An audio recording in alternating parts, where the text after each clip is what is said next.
So thank you all for coming. My name is Ed Remus, and I work here as a librarian. I'd like to begin by thanking our four speakers for the time and effort they've spent to provide us with presentations and discussion here today.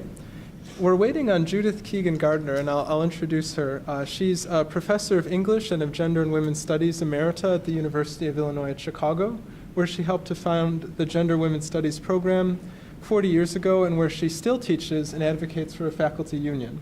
Her recent scholarship centers on contemporary women writers, currently Alison Bechdel, feminist theories, and masculinity studies. She edited the book Masculinity Studies and Feminist Theory, published in 2002, and co-edited the International Encyclopedia of Men and Masculinities.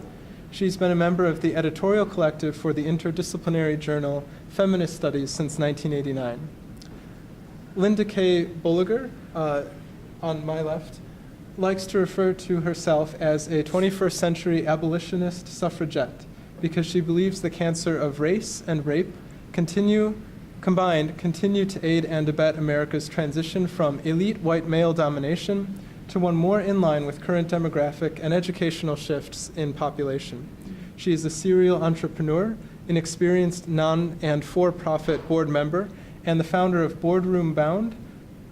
Boardroom Bound program that is leading the corporate board diversification movement. Alumni of the program's associated Boardology Institute serve in privately held corporate advisory and publicly traded company boardrooms, both here and abroad. Grace Scrimgeour, to her left, is in the final stages of her PhD work in sociology at Loyola University. Her studies focus on work and gender, and her dissertation is based on interviews with nursing assistants who work in hospitals. She also teaches undergraduate classes, mainly in the sociology of gender. Grace had a long career in the United Kingdom before graduate school, firstly as an archaeologist and then as a community worker. She has been a socialist and a feminist for over 30 years. And at the far end, Yasmin Nair is a writer, academic, and activist who lives in uptown Chicago. She is the co-founder of Against Equality and a member of Gender Just Chicago. Her work can be found at www.yasminnair.net. So please join me in a warm round of applause to welcome our speakers here today. Now, I was hoping that... I'll go ahead. Oh, okay, if you wouldn't mind. Thank you. Might as well. I'm probably the oldest person in the room. Thank you, Ed. Thanks, Grace, for the introduction and the NABO group through which the invitation came to speak today. And when I found out who the other speakers were, I was anxious to meet them because they're actually doing some really on-time, very focused things that are sure to help push the agenda forward. And I was sitting here literally mentally figuring out how many years I've been at this, because I hadn't really thought through that in terms of how many years. 40. I've been pushing this agenda for 40 years. And so I have a broad spectrum of things that I can look back on in terms of being the first person in my hometown of Peoria, Illinois, to file a pay disparity suit in 1972 when Eleanor Holmes Norton, whom you may recognize her name, was the head of the EEOC, and eventually ending up in Washington, D.C. with Eleanor Holmes Norton as our non-voting delegate to Congress, because the District of Columbia is not a state. We're actively working on becoming the 51st state, but our delegate doesn't have any voting rights, and it just turned out the same person, so it was kind of symmetrical. And now I'm back in Peoria, but I lead a national program that with offices here in Chicago, so I'm up and down quite a bit, and in Washington, D.C. I'm going to be speaking in terms of my aggregate 40 years and what it has brought me to, which is quite different from the consciousness raising that was necessary to make me the kind of political animal that I became, and getting involved in the war on poverty and doing the voter registration in the projects and bringing money in for preschool lunches, Head Start, elderly feeding, etc., etc. Long story short, through all of this, my learning was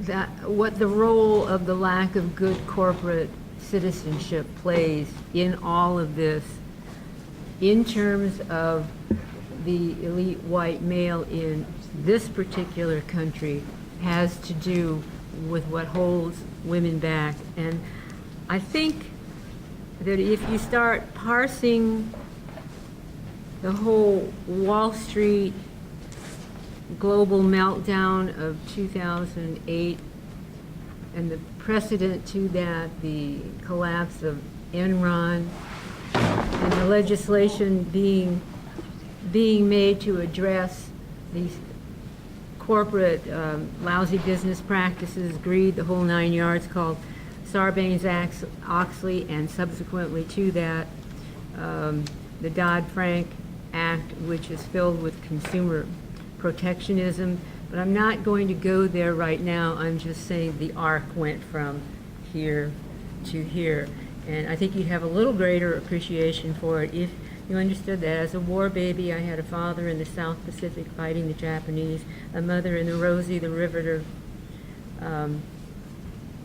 cohort, and that left me with paternal grandparents being brought up literally in an apostolic Mennonite closed sect, where my first earliest values of collaboration, if you will, the farmers get together and put up one farmer's barn.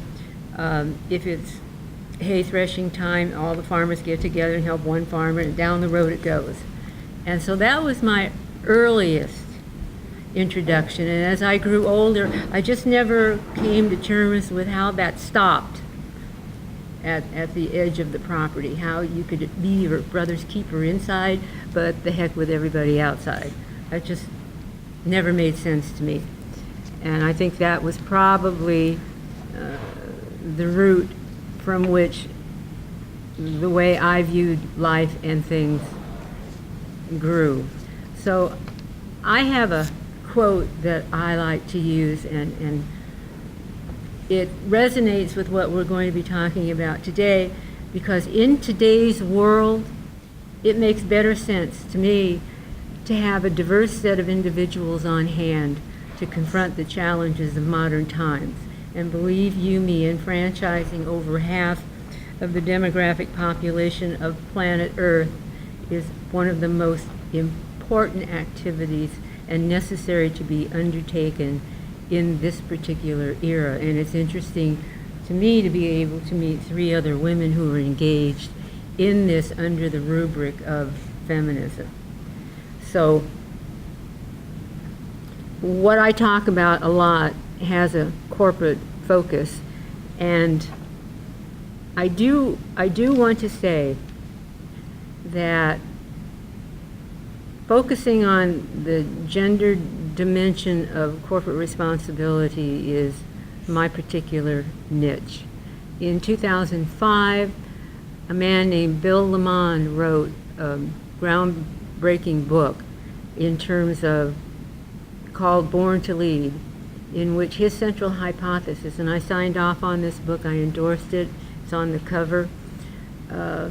His central hypothesis was that it will take the 4 billion women on this planet to save it, not men.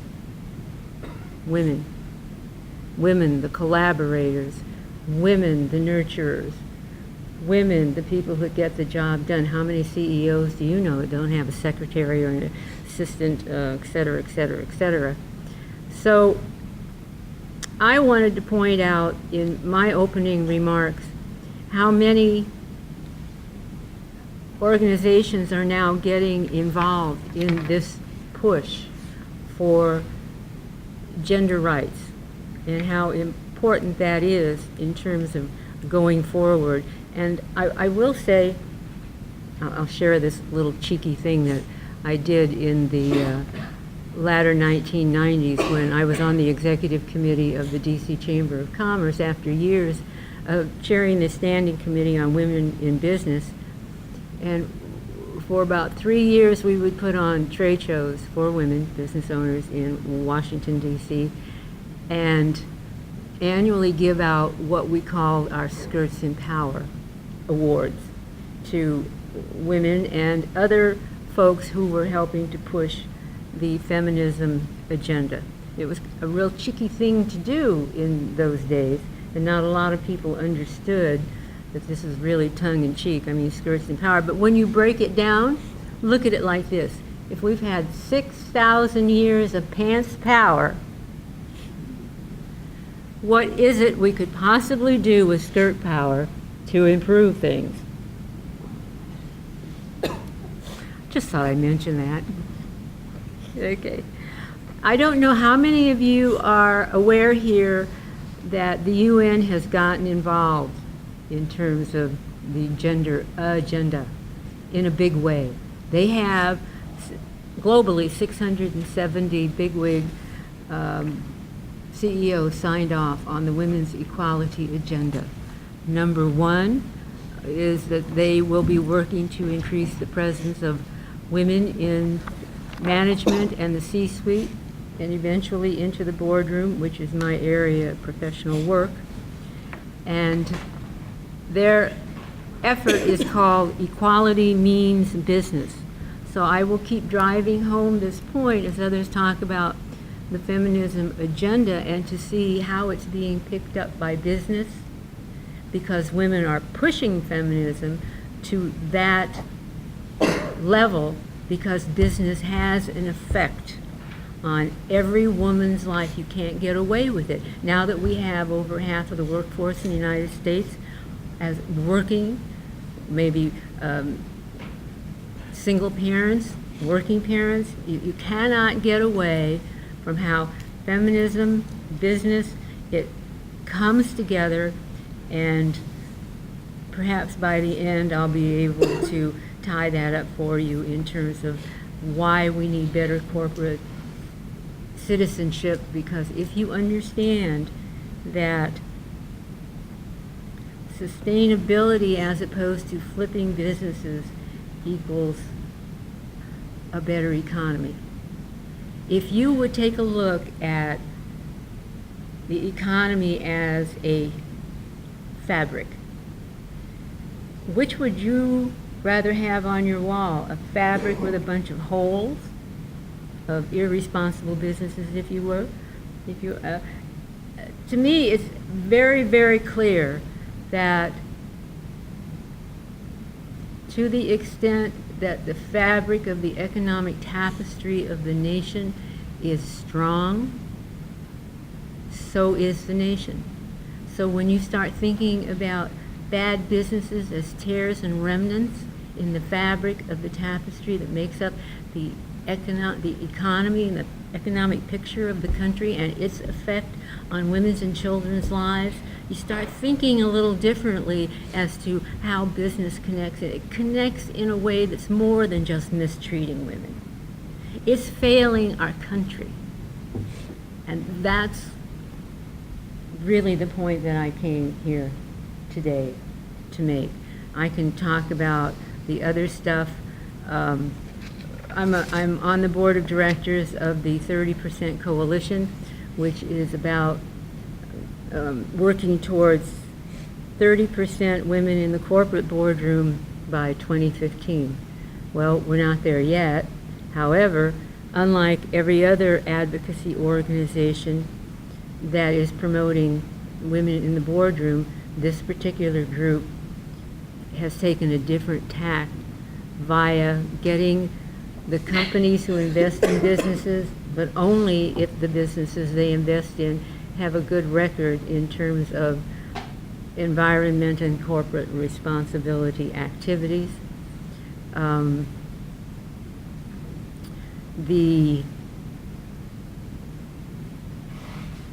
big pension funds. I don't know how many of you are conversant with the New York head of the comptroller and handle the pension funds for the state of New York and the city of Manhattan have just announced board diversity wins at 4 different companies. And they're putting pressure on companies to put more women in their boardrooms. The 30% coalition was created in a backlash toward Mark Zuckerman when he took Facebook through the IPO process and did it without one single woman in the boardroom. And 2 months ago, Apple agreed to change their bylaws as that relates to working to put more diversity into their boardrooms. So mark my words, more women are going to be going into the corporate boardroom at a faster rate in the not too distant future. We've got another organization called 2020 Women on Boards. The exec on that board sits on the 30% board with me, and this group is very aggressive in terms of what it's doing. It's grading companies and diversity in their corporate boardrooms and publicizing it, outing them, if you will. And then we've got Eve Ellis, who is a colleague of Gloria Steinem, who just turned 80 earlier this week, who is a bona fide leader, of course, in the feminist movement, along with the Betty Friedan's, Germaine Greer's, and a lot of women whose names that you may not even be familiar with, although I did cite one, Eleanor Holmes Norton, and of course Ellie Guggenheim, and the list goes on. She's created at Morgan Stanley something called the Parity Fund. And the Parity Fund's objective is to take advantage of the fact that companies with women in their boardroom are more profitable. Now, if you know this going in and you're an investor, wouldn't you want to invest in the company that's more profitable? And if that means it just so happens that it's more profitable because it's got more women in the boardroom, well, wouldn't that be a factor in your thinking if you're a serious investor? So I'm just showing and sharing you with ways that are happening in the business world that are pushing the gender issue. And have I done 15 minutes yet? Almost. If you want to take a minute or two more. I do. Thank you.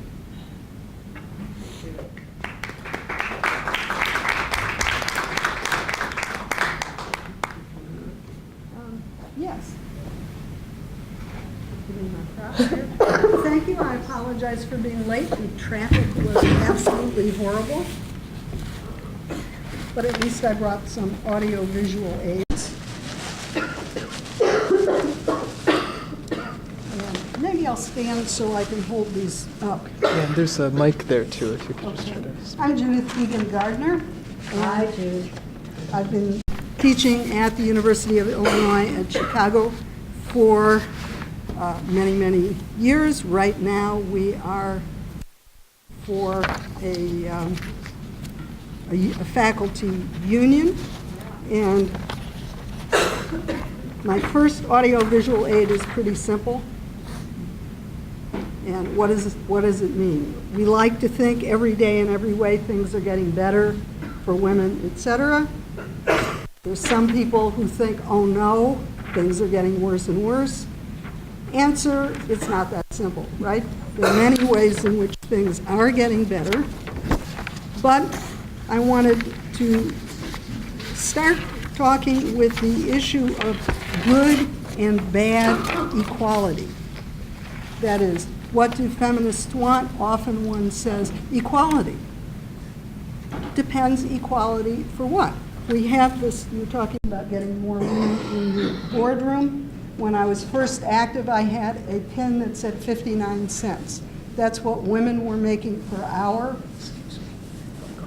That's what women were making per hour for every dollar that men were making. President just quoted 77 cents. That's some it's not 100, that's some progress, right? We're getting closer to equal. one of the reasons we're getting closer to equal is male average wages are going down. So that's what I call bad equality. Oh, good, we're getting equal to them because they're getting worse, not in part, not because women are achieving not only parity but sustainable incomes. So we're for gender justice, and I'm a founder of the Women's Studies program at the University of Illinois at Chicago. And when we began the program in 1972, this is my poster from our teach-in.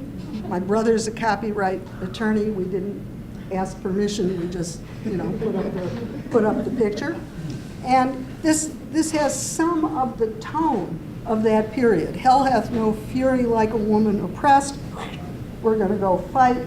And what, in fact, we did was found a women's studies program so people could have academic scholarship about women. Now, this is one of the things that's gotten better. There are women's studies programs everywhere in the country. There are far more women faculty members than there used to be. So many of those things are good. On the other hand, I've just seen the statistics. The majority of women, not a huge majority, but I think 55% of minimum wage workers today are women.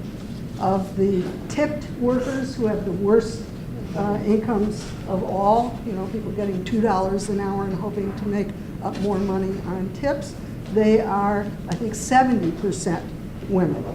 So in all of these things, when I say we can't say, oh, everything's getting better and better, some things are, some things aren't. What remains the same is that things tend not to get better unless one organizes and fights for them. So this is our Wonder Woman from the early days.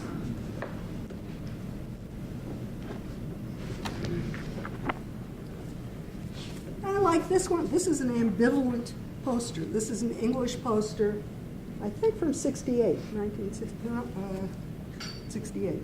There will be no women's liberation without revolution. There will be no revolution without women's liberation.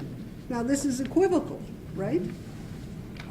It says, people putting together this leftist poster thought that the advancement of women had a lot to do with the advancement of people as a whole. Still think that. But it partly seems to say, well, if everything isn't solved, you won't get anywhere, which is not the message one wants. So there's always a balance in the social justice movement between reformists and revolutionaries, between some people who say it's not worth doing unless you can win the whole thing, and most of the rest of us who say, how can we design what we want to get some improvement in a way that will facilitate moving for more, not the kind of people who say, oh, we want things to get worse and worse. There were folks who said this back in the day. We want things to get worse and worse because then everybody will rise up and take over. Things do not seem to work that way.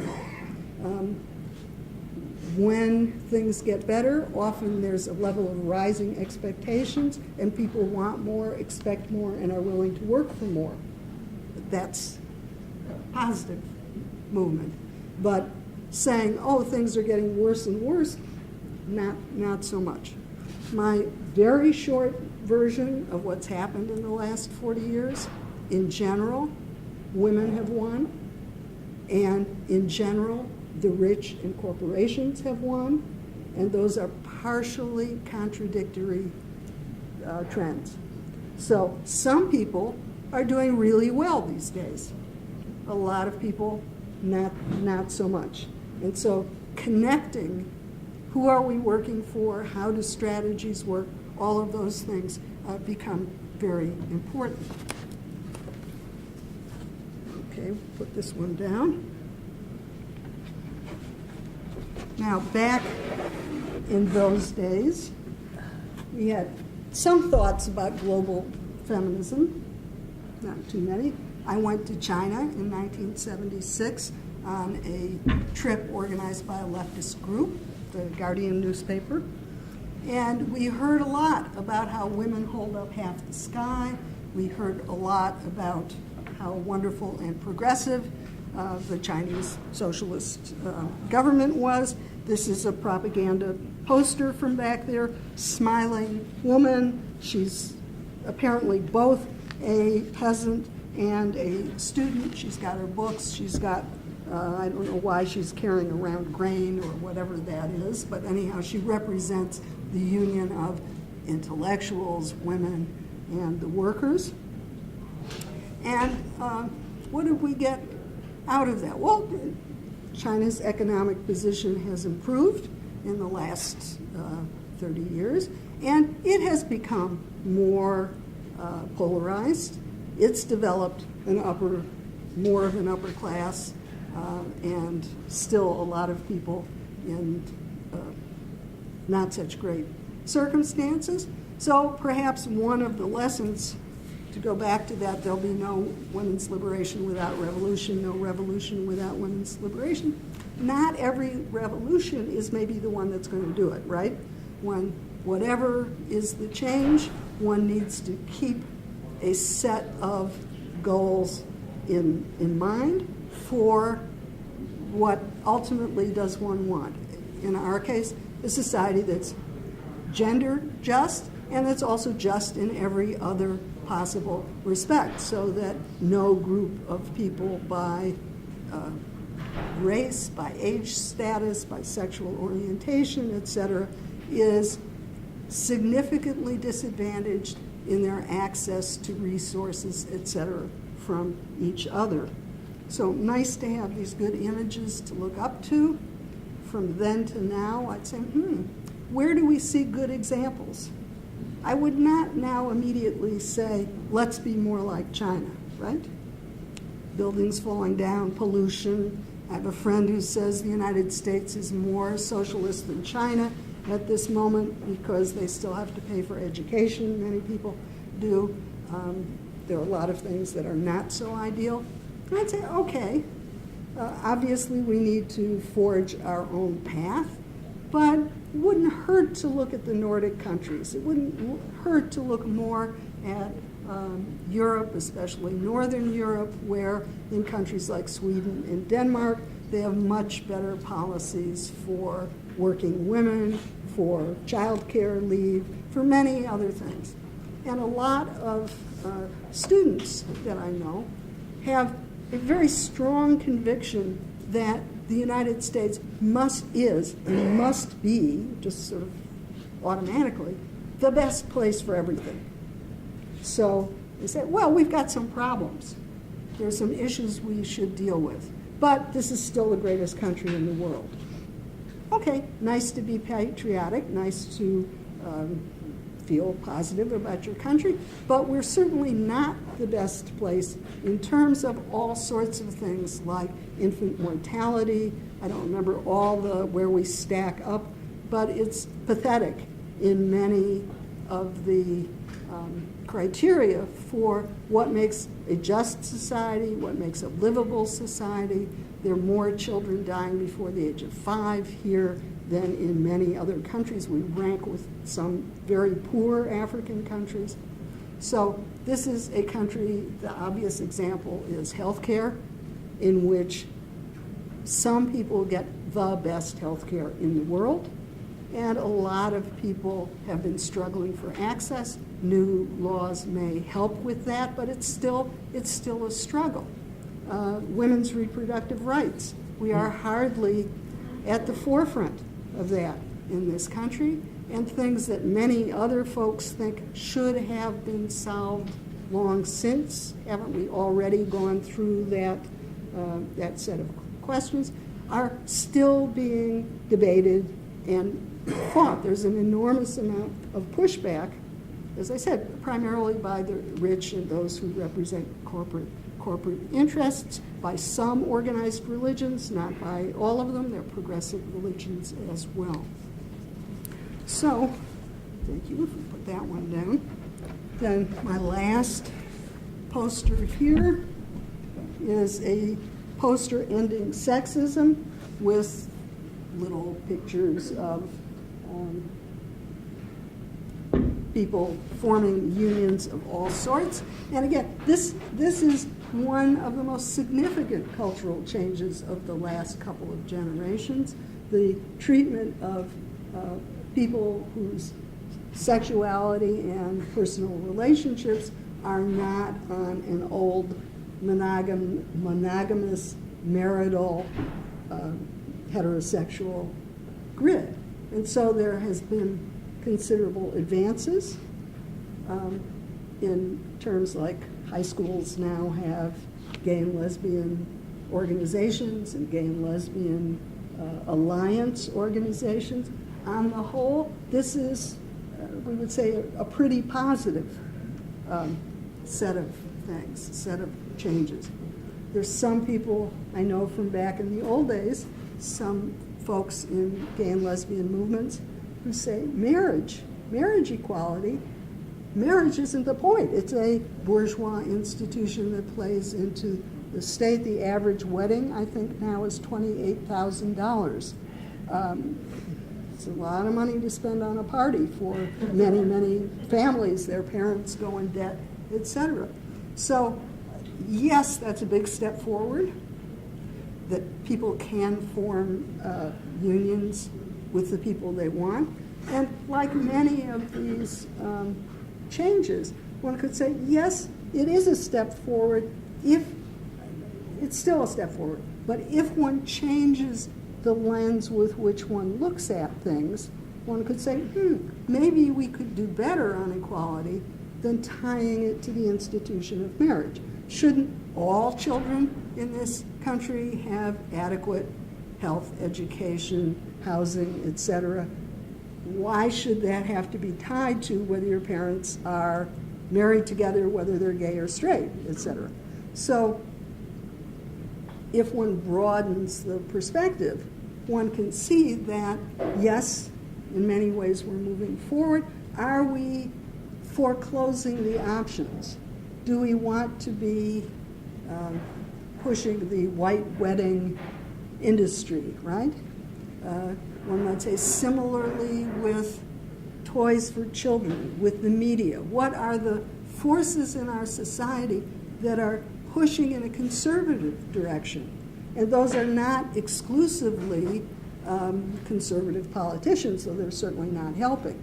But we could say, oh, how many people have been to a toy store recently? You see, oh, we have gender equality in this country now, or at least more than we used to. Look at those aisles of pink little dolly stuff, and then all the, what many of us might say is the cooler stuff is, there are a lot of trucks and so on, and the gender neutral things tend to be like building blocks and art supplies. You say, oh, good, at least they're those. But this is one area. We can see in the media, on the one hand, there are more fighter-killer women, Hunger Games, I think the new one, it's not called Deviant. Divergent, thank you.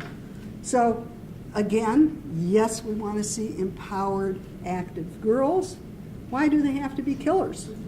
You know, in order to have a positive image. Okay, I think that gets it across my message. Thank you very much.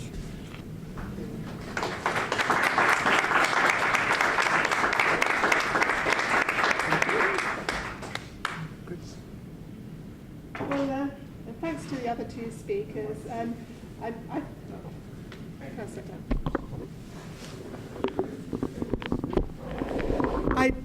I think my talk leads on very nicely from some of the points that Judith raised, particularly. And I am taking, as somebody who's both a feminist and a Marxist humanist and somebody who studies work and gender, I'm going to be talking primarily about the economic situation, but I also want to broaden it out to have a more global conception of what feminism and what equality means. So I want to start off with the old, I know it's a cheap trick, but the old common dictionary definition trick there. If you look up feminism in the dictionary, then one of the things you often get, if you Google it anyway, which is what I did, is this idea, the two strands, the theory of the political, economic and social equality of the sexes, and I would say, being a sociologist, the genders, taking a slightly different view, and organised activity on behalf of women's rights and interests.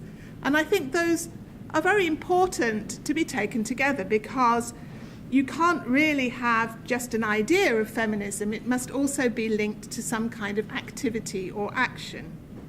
So we have here both the theory and the practice of feminism.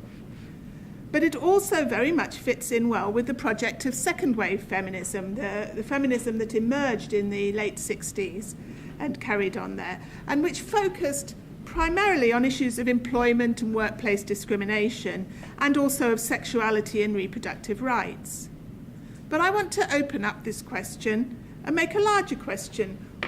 What does political, economic and social equality mean? And who are the women whose rights and interests have been central to the organised activity, to this particular organised activity, or who have benefited most from these activities? And I also want to bring in a bit of a discussion of third wave feminism, which really emerged at the beginning of the 90s, and was obviously, as all these different things there, it emerged out of, you could say that second wave feminism emerged out of a critique of the New Left, for example, and the sexism that was found among all the radical groups in the late 60s. And the emergence of third wave feminism in the 1990s was criticising the second wave for privileging the interests of largely white middle-class women, while assuming also that women had some kind of universal shared experience based on their identity as women. In other words, they didn't really bring into account the fact that women's particular experiences were shaped by factors other than gender as well as gender.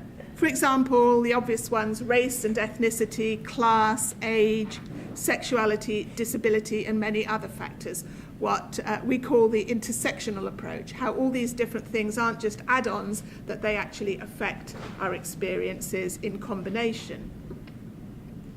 As one example that's often cited, a focus on improving women's access to the workplace ignores the fact that many working class and black women had never been out of the workplace. Maybe they weren't in the best situation, but for all its flaws, the help kind of shows us that there were women there who were almost invisible in the lives of the people they worked for, but had their own experience both of work and back home. And also the focus on reproductive rights. Partly it was about contraception, a lot of it was early on was about the right to abortion, and even that ignored the experience of many women of colour in America who were subject to forced sterilisation or sterilisation without consent, or they weren't even told, after they'd had a child that they were being sterilised, often as part of federal programs. And these were practices that went on into the early 70s, so this is not way back in the dark ages. But I want to take this even one step further. And if we're talking about the political, social and economic equality of the sexes or the genders, we need to talk also more broadly about the issue of equality. As I think has been mentioned, social and economic inequality is higher in the US than it has been in decades, I think since the 1970s. With the very rich taking an ever-increasing proportion of the national wealth, the middle classes kind of stagnating, and the poor getting poorer. If we want to organise activity to promote true equality, then we need to focus on capitalism, because inequality is necessary to the successful operation of capitalism. So there can be no equality without dismantling the economic system that depends on inequality. I also want to say, why do we need to restrict the tasks of feminism to the US? We also live in a global society, and the condition of women and men in the US is now directly linked to that of women and men around the world. including the less developed countries of the global south. And the Western liberal feminist answer to the position of women in less developed nations has been to link their progress to their involvement in capitalism, particularly as workers. The idea of improving women's condition is to get them into the workforce. And not coincidentally, women have been recruited to work in the maquilas, the sweatshops, and the export processing zones around the world, where they're often kept in dangerous, in some cases even slave-like conditions, earn very low wages, and are disposable. You know, if they're no longer able to perform their job or they're getting a bit old, then they can just be thrown out. If they try to organize and fight for better working conditions, as we've seen in South Korea, and as recently we've seen, you know, people trying to organize, well, in a number of other countries, but more recently, sorry, I haven't got my stuff here. I'll come to it later. Then the companies, the multinational companies, just kind of move up and move sticks and move to another country where the conditions are even worse.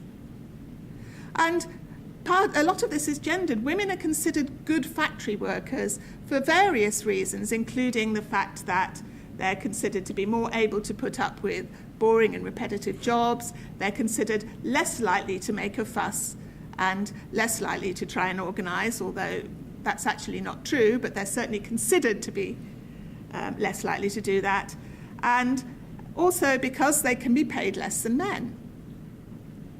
So this assumption that paid work, even badly paid work that doesn't have any long-term prospects, will give women more equality on a global scale, I think is a flawed one. And it's also predicated on the idea that women don't already work. And I want to do a little bit, historically, that capitalism was based on a division of labour established in the Industrial Revolution, which took production out of the home, where it was done both by men and by women, and in mainly rural economies where you can see some of these conditions still apply in less developed parts of the world, where women are involved in farming and in production in the home. And it took people away from the rural economy and into waged labour, often in the cities.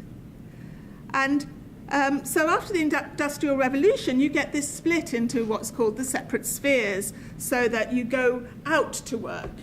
And the people who stay home, who were, until relatively recently, women, at least certain classes of women, were responsible for reproductive work. And I don't know if you know, reproductive work doesn't just mean having kids and raising kids. It also means all that work within the home, the housework, reproducing workers so that they can go to work the next day, so that involves making sure that they're wearing clothes and have breakfast if possible, So these separate spheres are still in place today in America, although the real kind of heyday or the beginning of the decline of separate spheres was really in the 50s, where a large proportion of middle-class women who were married were actually staying at home. So, but as I said, this rural pattern is still quite common in some parts of the developing world, where women are already involved not only in reproductive work, but in productive work, as it's defined. So, in addition to the movement of women in the global south into the industrial workforce, there's also a movement of the women themselves from the global south to the global north, where they often move to fill the care gaps left by the movement of middle and upper class women into the workforce in America and Europe. So many women from the global south work as nannies and caregivers, often leaving their own children behind for years to care for the children of others, while sending remittances back home. And those remittances are very important to governments. The Philippines actually encourages migration because it's so dependent on the remittances. It has, special training. If you want to go and work abroad, learn these are the customs of America or wherever. So, and I'm giving that an example. That's very common in America, but you have different routes of migration where people move from the global south to different parts of the global north. So, my argument here is that you can't see feminism as just an issue that concerns the rights of yourself and people like you. Freedom and equality are not divisible, and as the old Union saying goes, an injury to one is an injury to all. That's not to say that all women's lives are the same by any means, but that all women and all men should have freedom and equality. The common thread that links together the women of the world is that of capitalism, which spreads its tentacles across the world, so that it's hard to find even any area so remote that it's not affected in some way by globalism and capitalism. But, of course, that's only part of the story. If you agree that capitalism is the problem, how can we incorporate that critique into a set of tasks for feminism today? Because we're talking about tasks here and today. And obviously, you know, coming from a Marxist perspective, I would like to see that revolution that Judith talked about. But, you know, I'm not really prepared to try and encourage things to get worse so that we can bring the revolution on more quickly, and as I agree with her analysis of that. Firstly, I think it's very important that we do break out of the individualist way in which feminism is usually framed in the US. This leads to a number of false assumptions about women's progress, both in the US and globally. Firstly, you know, there's almost an idea that discrimination is no longer a factor in women's inequality, but that women's behaviour is the issue. For example, that women just need to lean in, as the recent Sheryl Sandberg book mentioned, and take work more seriously, demand equal treatment, etc. And linked to this idea is the idea that people, you know, men, bosses, for example, just need to be educated about the ways they promote inequality, and they will stop this behaviour, and that discrimination can only be defined as conscious bad acts by individuals. The problem is that discrimination is built into the social system and into social institutions, so that it doesn't require individuals to do bad things just to carry on business as usual. We have systemic gender and racial discrimination in the US and around the world.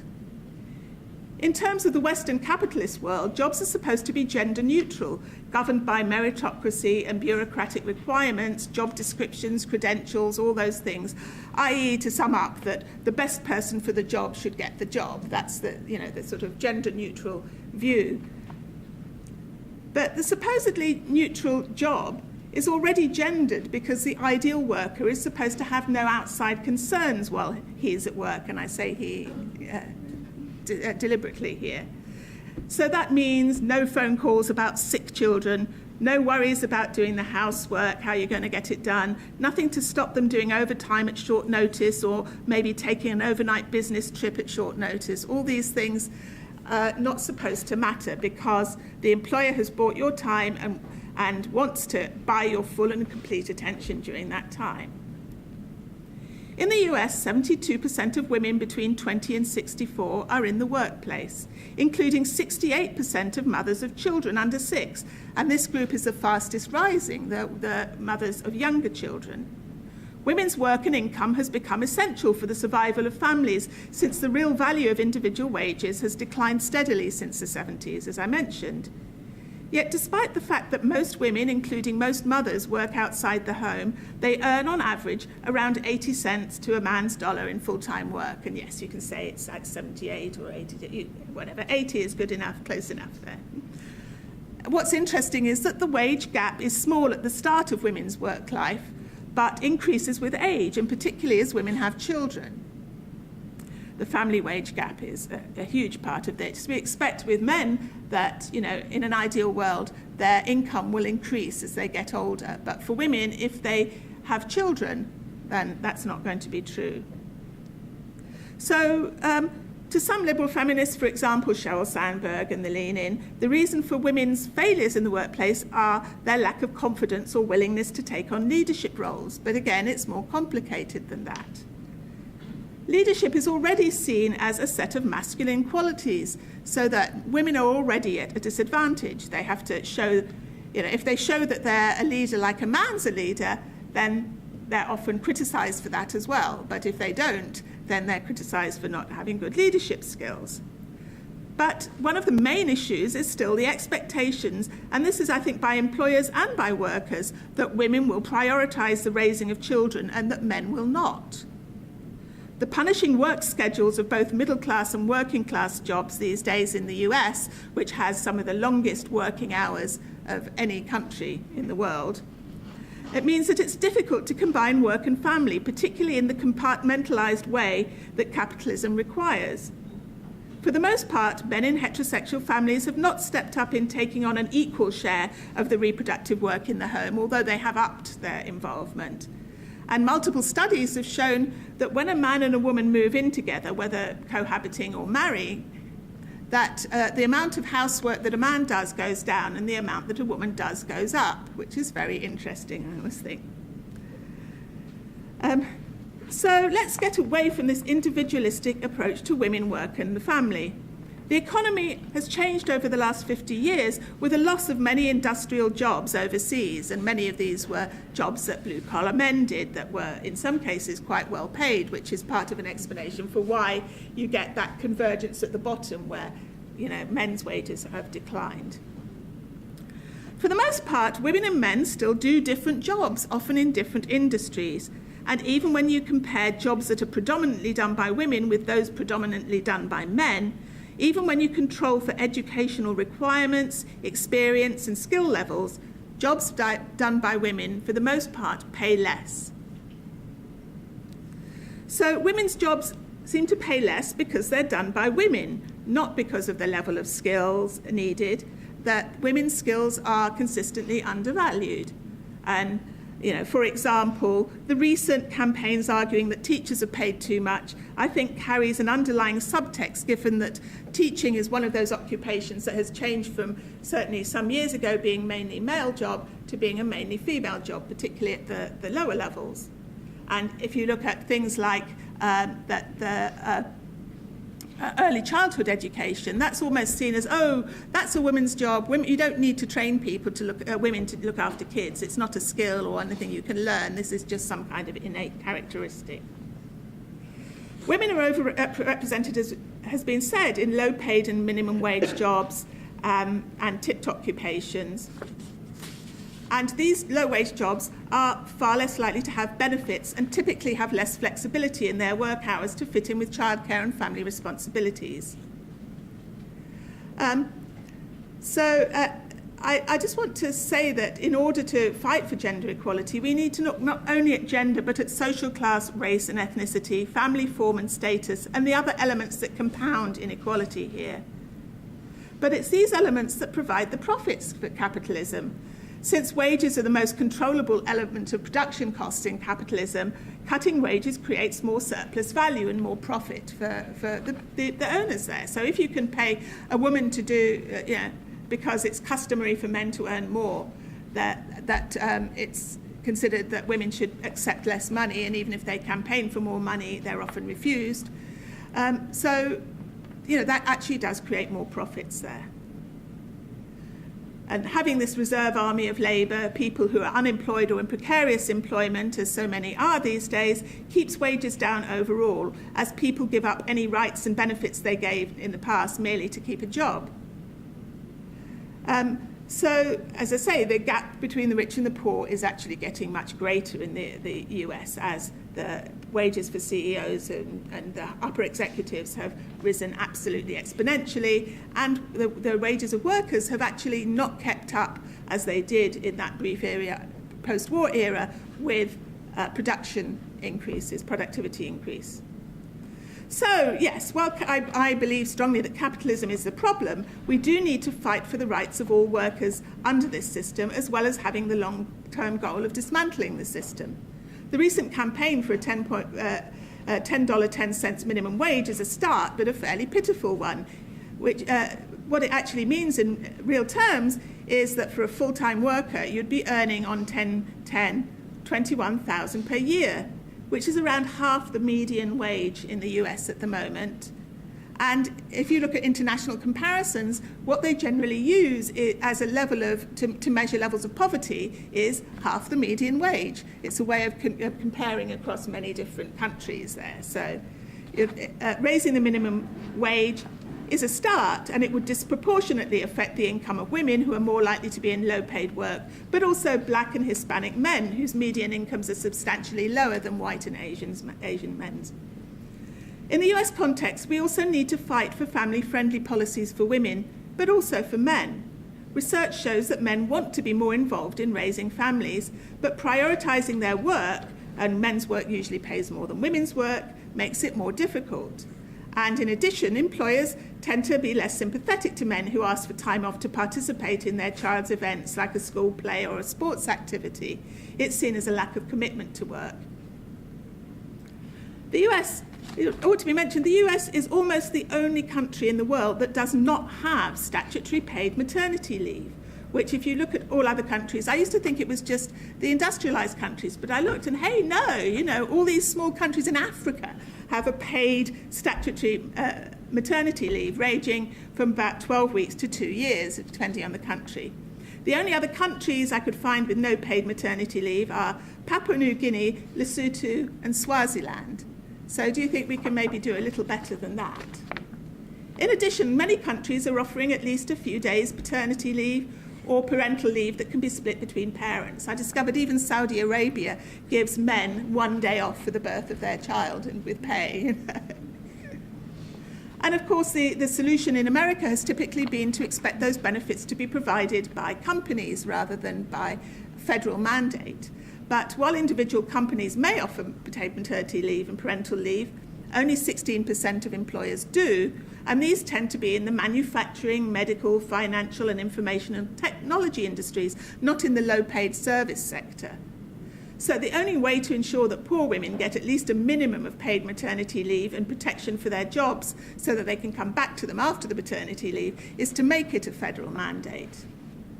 But just to sum up, and I've probably gone over, it's typical of me, these are only short-term measures to improve equality, both in the US and globally. We also need to work to expose the practices of capitalism, which involves tackling governments head-on, since they, for the most part, support capitalism. From the doctrine in the US, which gives corporation rights as people, to the violent military suppression of worker organising, most recently in Cambodia. And of course, we have a long history of violent suppression of worker organising in Chicago as well. Both legal and military force is used to promote business interests rather than workers' interests. We need to understand what it will take to create a world that is for the benefit of all human beings, where we can all live a free and fulfilled life and use our talents, rather than be exploited workers in exchange for the necessities of life and a few consumer goods. Or we can carry on with the current race to the bottom for poor women and men around the world.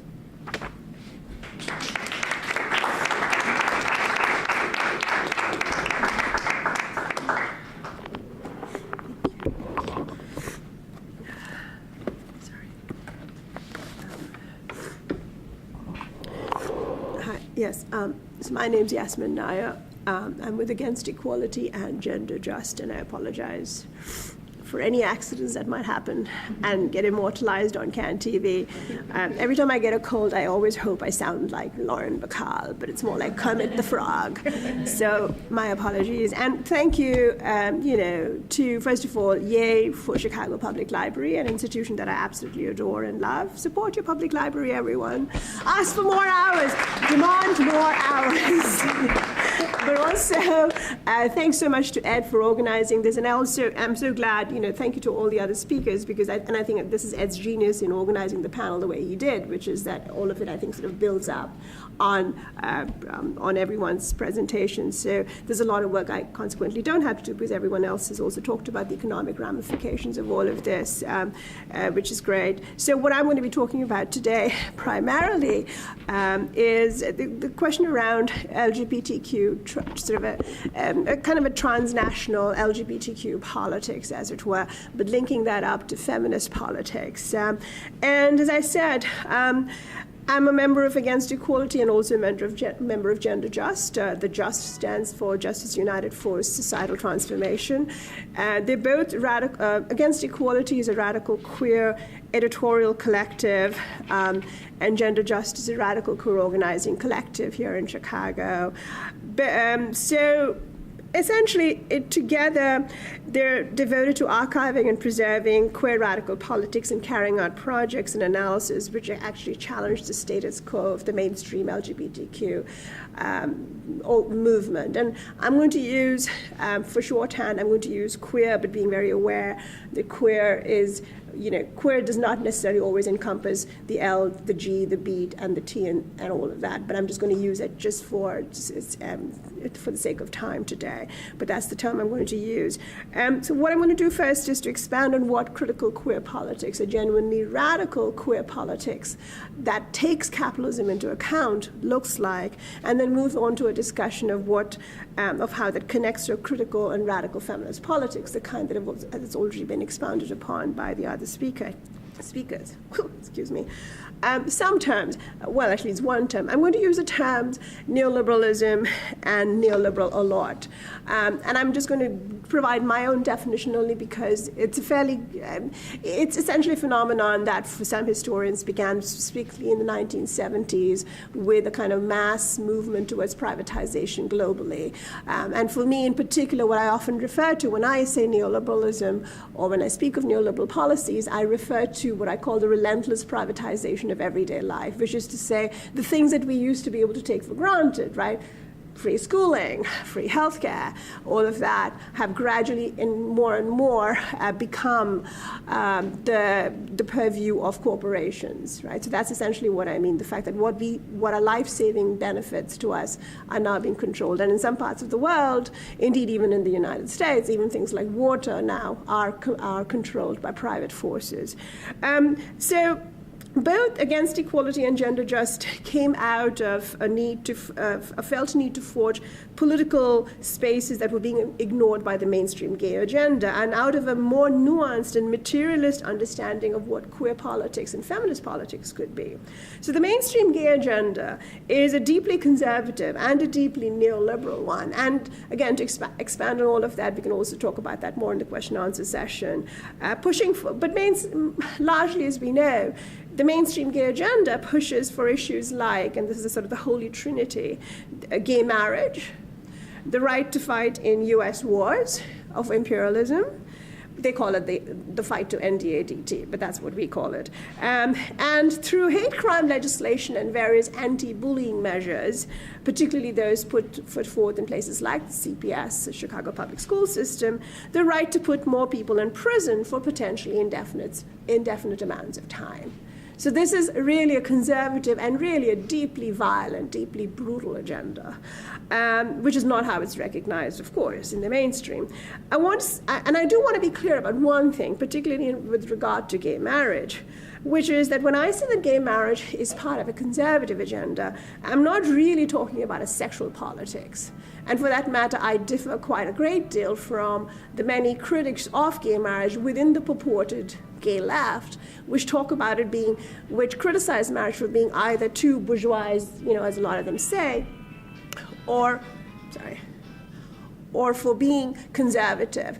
I really have no interest in determining someone's politics via their marital status, because I really don't think, and this I know is unusual to hear, but I really don't think that how many people you sleep with or whether or not you're married says anything about your politics at all, right? So I don't think you can use certain words perhaps, or can you? How many people you fuck has nothing to do with whether or not you're a political radical. And this, unfortunately, has been the stance of some people in the gay left, which is that somehow a sexual revolution, right? Which is to say sex in itself is somehow inherently revolutionary. And it's really not, right? So we have to think about political radical movements beyond that scope, which is not to say that you shouldn't be promiscuous. That's not what I'm saying at all. Yay promiscuity, yay all of that. Anyway, just to make that clear. But rather, what I mean is that gay marriage is a conservative matter because it pushes for a conservative economic agenda. One which guarantees that it's the nuclear married family, right, that becomes the primary mechanism through which the state can distribute its benefits. more than the sex and anything else. Because, anyway, I'll stop on that point. Because that more than anything else is what makes gay marriage inherently, fundamentally neoliberal and conservative, right?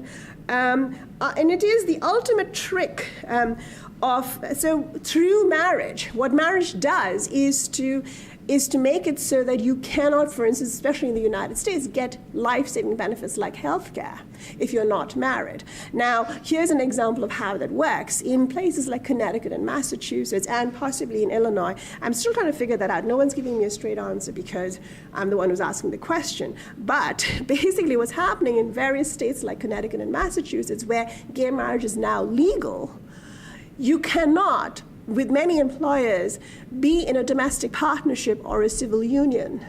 If you want health care for your partner, you have to get married. So if that is not the state enforcing marriage, right, I don't know what it is. And that I think is also what's happening in Illinois. And again, every time, because it's me asking the question, no one wants to answer me. So I've got to have friends asking that question. But that is, as far as I can tell, this is what's going to happen in Illinois as well. So the ultimate trick of neoliberalism is to make an institution like marriage seem like a radical change for our times. Oh, look, gays can now get married, life is perfect, everybody is free, right? And this is how, in fact, in transnational queer politics, right, this is how groups like the Human Rights Campaign, which is the biggest gay rights organization in the world, with an operating budget of approximately 35 million, which means that much money for staples alone, right? That is exactly what groups like HRC do, which is to say that gay marriage is the way to define whether or not a country has real gay rights or not, right? And we can talk a little bit later about how that sort of planes and simplifies the concept of gay rights and gay organizing universally. And we can also have a longer conversation about non-government organizations in various countries like India and in countries in Africa having to depend upon organizations in the US, for instance, which will only give out money if organizations elsewhere adhere to that particular conservative gay agenda. So there's all of those sort of complicated ways in which a transnational queer politics is implicated. But to give you an example of how people like those of us in Gender Justice and Against Equality act upon our politics, because that's always also a question, I'll give you an example from approximately 2008, 2009, where there was a measure in Chicago, some of you might remember this, to found an exclusively LGBTQ high school, a gay high school. There's one in New York called the Harvey Milk Gay High School. And there was a measure in Chicago to create one like that over at what is called the Social Justice High School on the west side. Gender Justice was the only group that would not sign on to establish this gay high school. And our critique was that this would only further the charterization and privatization of Chicago public schools. We were really prescient at that time, which, as we see now, right, with the charter school system taking over CPS, in formal and informal ways, right? There are schools that are charter-ish, and there are schools that are private-ish, but they still get money from the state.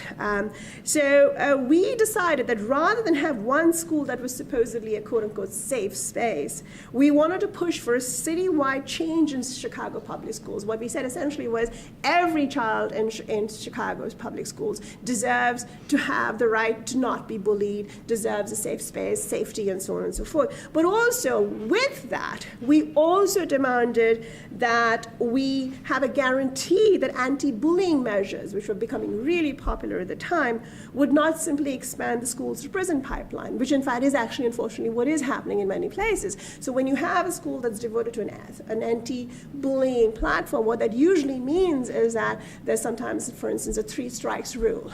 This affects lower income students in particular. This often affects neighborhoods where there is violence not only within the school, but violence outside the school. CPS doesn't really care about the student once they leave the school, for instance. This affects queer and trans students who might actually have to retaliate against bullying, right? Students of color, students who are younger, who are smaller, for any number of reasons. If a student who is bullied retaliates, that student is then seen as, it can be sort of pushed, it can be grandfathered in, as it were, under that anti-bullying law, right? So it becomes very complicated when you just say, when a school declares we have an anti-bullying policy, that isn't always a good thing. So Gender Just was the only queer organization, LGBTQ organization at the time, that refused to sign on to that. And in fact, that particular proposal has dissipated.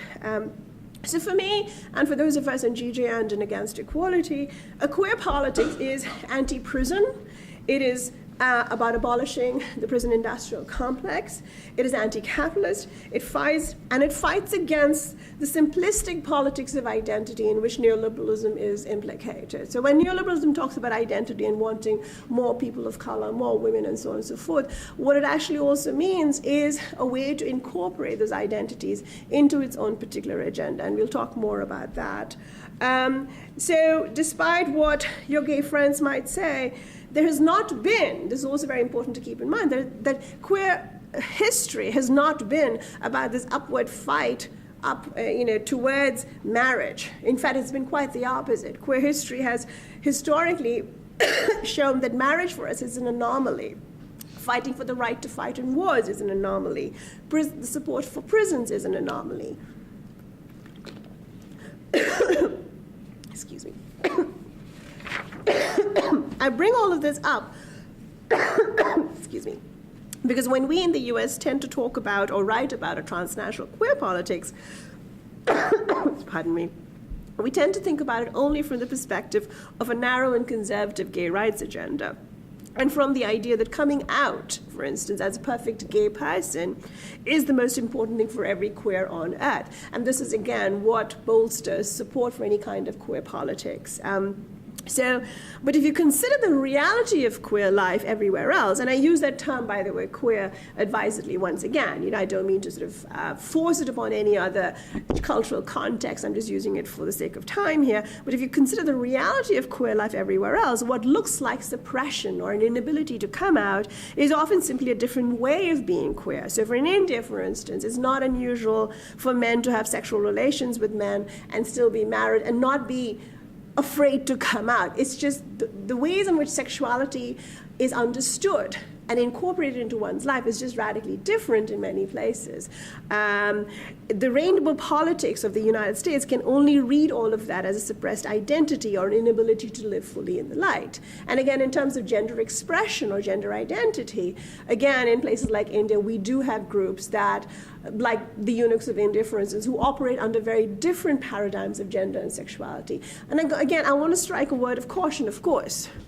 When we talk about the eunuchs in India, for instance, the hijras of India, we also want to keep in mind those are an extremely marginalized group as well. So the only reason they're allowed to exist as a unique, quote-unquote, third gender is because they choose to remain on the side of society, on the margins. And I also don't want to celebrate necessarily, this idea that there's a very kind of essentialist idea about non-United States, non-Western paradigms of gender and sexuality being somehow more freeing and liberatory. And I don't want to buy into that either. But I do want to point out the different ways in which queerness circulates and is expressed in other cultural contexts. But when we consider then that in the US, in contrast, gay politics, despite what HRC and others might tell us, are in fact still retrograde in many ways. Consider, for instance, that bisexuality is still controversial, or that trans identity and trans politics is still resisted by the mainstream gay population and by the mainstream gay agenda. Then we have to consider how much work there still is that needs to be done.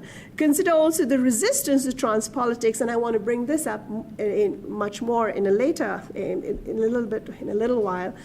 Consider the resistance to trans politics within gay, but also specifically feminist circles. And I think this is something we really have to think out loud about, the ways in which feminist circles have historically and even today persist in resisting thinking through to what it means to be trans or what it means to incorporate trans politics into a queer and feminist agenda. So again, I don't want to portray non-US context as some kind of imagined utopias where everyone is free to live out their lives in the right of identities. We also see, after all, in places like India, the effects of anti-sodomy laws, which are historically, yes, the result of colonial laws as well, but it's also more complicated than that. But we do see all of that. In fact, what's interesting is that the sodomy law in India, 377, has the same number as the sodomy law in Sri Lanka, which kind of bears testimony to the ways in which colonialism just sort of, said, the same number, just slap it on. Just keep going from country to country and just slapping on the same number even to the law. But there are those complications, so I don't want to deny the issue, especially of sexual violence against LGBTQ bodies. In South Africa, yes, we do see, for instance, violence against lesbians in an effort to repair them and to make them see what they're missing, for instance. And again, all of this, yes, does happen in the US as well. But I think what is important to keep in mind when we're thinking about a transnational queer LGBTQ politics is to think about that kind of sexual violence, right? But to see how sexual violence against LGBTQ trans queer people reflects a fundamental reality that we have to grapple with everywhere, especially and including in the United States, where we're seeing a larger and larger numbers of violence, especially against trans people, which is that violence against LGBTQ people is fundamentally derived from gender violence, right? When LGBTQ people are treated and dehumanized as less than, as inferior to, and as worth nothing, that has everything to do with the fact that LGBTQ people across the spectrum are considered, essentially, well, they're considered as disposable as women. Right? So that the way in which gender issues link up to queer issues is something that we need to think about, I think, much more consciously. Fundamentally linked to violence against women, that violence against queer people is a gendered violence, that the degradation and abjection to which queers are subject to in the US and elsewhere is a reflection of the violence faced by those perceived as women or gendered as powerless and inferior. And I just want to sort of hold that up in the air and let that sit for a bit. And all that being said, though, I also want to emphasize that the task of feminism today is not to return to some essentialist idea about gender as immutable and unchanging. And I want to emphasize that because what I see, and I still can't wrap my head around why this is happening in 2014, is that what I see a lot, especially now, among even 20-something young queer LGBTQ people, or rather LGBTQ people, is a tendency towards the circulation of a transphobic discourse, where trans identity is considered not real enough, and therefore sort of that kind of, I think, legitimizes them as targets of violence. And again, I want to draw that up to the surface because this is something that's really bothering me, because this is something also that comes out of a particular strand of feminism, right? The idea that gender is immutable, that trans identity somehow is an attack against women, for instance, right? And I think it's easy for us to say, well, that's just a bunch of second-generation feminists, but it's not. And I'm seeing that in 20-somethings today. And I think we want to think about that as well and how that actually enables, again, gendered violence. And I also want to, I want to continue to say that neither feminist nor queer politics can survive as anything more than boutique movements if they don't grapple with the material realities of neoliberalism. The task ahead for both is to consider how women and queers are constantly recruited in the work of capitalism, in places where meeting the diversity quota is sometimes all that's required, and you talk about Sheryl Sandberg, that's required to make matters right.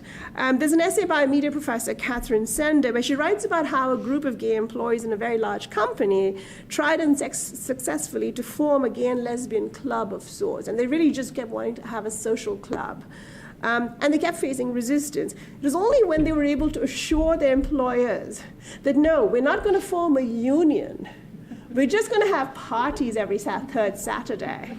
Only then were they allowed to have this little social group. And that brings me, because the bosses basically were terrified they would form a union. And this disconnect is rampant today. Women's interests in the workplace are primarily seen through the lenses of affirmation and child rearing. So if you're in a corporate structure, if you're in a 500 company, right, Fortune 500 company, your right to have maternity leave and all of that is much more likely to be guaranteed. But if you're a woman who's just given birth and works at a McDonald's, you're lucky if you can sneak behind the fridge to breastfeed your child, if you're even allowed to bring a child there in the first place. And forget, of course, childcare in the workplace and all of that. So that sort of disparity, when we only think about issues around how to make women more powerful, we tend to forget, as you pointed out, right, the less powerless amongst us. And groups like Pride at Work, for instance, will push for gay marriage. And this always baffles me when unions actually pushing the gay marriage agenda. It always baffles me because I'm like, what does this mean? What does it mean for a union to say in any way that anyone's marital status should matter, right? Why not push for, in effect, equality for everyone? So when we return to the sphere of the transnational, in an economy where both feminist and queer identities circulate in this way, we're tempted to ask only, I think, these particular kinds of questions. Do women have their bathrooms? Do women have changing, gear in their bathrooms, for instance, in these very sort of gendered ways? Are corporate members of Fortune 500 companies encouraged to bring their gay and lesbian partners to work? Are we gay affirming? But those are not the best questions always to ask. Those are necessary questions. But we also have to think about what the kind of mechanism of violence, right? The kinds of things that you spoke about in terms of what's happening to women and to queer workers, for instance, in places where they're not guaranteed these kinds of protections. When we ignore the brute reality of the violence that faces both women and queer people under capitalism, we ignore the violence of capitalism itself. Thank you.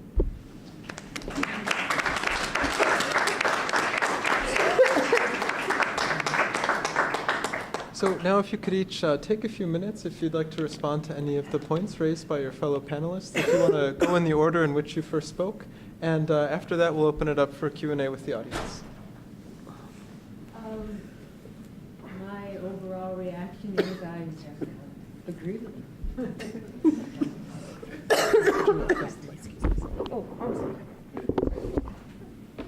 You want me to say it again? Yeah. My overall impression is that I agree with them. These are the various strands involved, and what these people are talking about, my colleagues here, have made it pretty clear. Yasmin's talking about capitalism. I'm talking about how corporations carry it out in the harm that they do. We've got the social trend, the social contract that's broken and needs to be redone in a way that is inclusive. I think we're pretty much on the same page. Agreed, and I'm happy to hear from the audience after the other two panelists. Yes, I think in terms of the tasks of feminism today, I think there's quite a lot of concordance, if you like, between all of us speaking here. The difference might be in what the long-term aim might be. But the question here was about the tasks of feminism today. And you can't send people away saying, well, yes, we've just got to hang around and wait that perhaps there's going to be a revolution eventually. We have to actually be actively working to try and improve the conditions of women and all people. And I think that's difficult within the context of capitalism. And I think, to me, the most important thing is to have this kind of joined-up thinking, which I think has been shown among all these speakers, rather than just take it from the very narrow agenda that, was very radical in the late 60s, but I think has moved on there with the benefits of different generations bringing other critiques to bear on that. And I think really, yes, let's have more time for questions. Oh, no, I agree. Yeah, okay. Great time for questions, yes. Okay, so please, if you could step up to the mic, that way your question will be captured for our television viewers.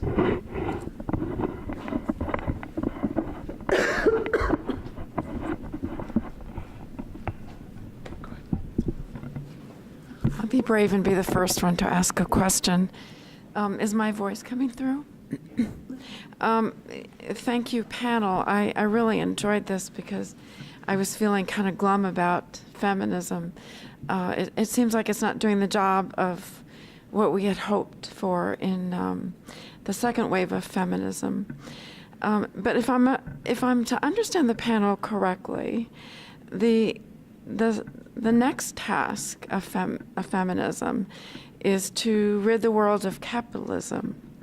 Is that correct? I'm glad you asked. I think the better word would be to bridle it. What we train for in the Boardroom Bound program through the Boardology Institute is to create a new breed of directors in privately held companies or corporate advisory boards. Most people, when they hear corporate board, think of publicly traded company. And that's where you have the diehard, if you will, translation of capitalism rolled out to where it is benefiting a certain class of people much, much, much more than others. So how do you refine that? How do you, and I'm really glad that you asked me that question, because I'm writing a book on it, and because at my family Christmas get-together annually, I was sitting at a table with elders, and they asked me what I was doing, and I said, I'm writing a book on social capitalism. Socialism, communism. I said, no, I'm writing a book about redefining the social contract that capitalism has breached in terms of its rolling out to reward a disproportionate amount of people with a disproportionate amount of goods. My God, how many houses do you have to have? Boats, cars. When there are children who are hungry, when they're dying at a clip of thousands a day, give me a break. I mean, capitalism is great, but it needs to be modified in order to be one with not just something simple like equality, but we're all on this earth together. And this is why I like to talk about feminism, because it goes back to the book that my colleague wrote, that it really is going to take the woman's approach to redefine and bring the social contract back in such a way as people redefine their understanding that there's no reason for babies to be hungry because somebody's not married. Or as you're saying, and my colleagues are saying, there's no real reason for that. It can be modified. Don't throw the baby out with the bathwater. I also have a second question. Well, to carry on your first. I'd say there's a spirit and letter issue. One of the reasons I brought up China is it's an allegedly communist country. It's not an egalitarian country. It's not a free country.